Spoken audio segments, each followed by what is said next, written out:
উসিলায় বান্দাকে আল্লাহ জান্নাত দিবেন এবং বিপদ থেকে মুক্ত করবেন এবং বিভিন্ন চাওয়া পাওয়া আল্লাহ রাব্বুল আলামিন কোনো কিছুর উসিলায় আমাদেরকে দিবেন। তো আমি এটাই বলতে পারি যে যদি কোনো মানুষ, কোনো মহিলা, কোনো মেয়ে, এটা যদি কোনো নারী এই আমলটি করতে পারে যে বেশি বেশি তেলাপিয়া মাছ যে পরিবারে খাবে, তাহলে দেখা গেল যে তার নিঃসন্তান থাকলে আল্লাহ পাক তার সন্তান দিয়ে কোলটা ঠান্ডা করে দেবে, কোল ভরিয়ে দেবে।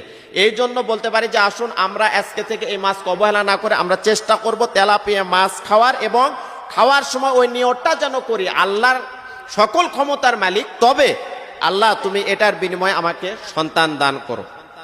এবং শারীরিকভাবে আপনি কি উপকার পাবেন এটা আপনাদেরকে বলে দিই অল্প সময়ে।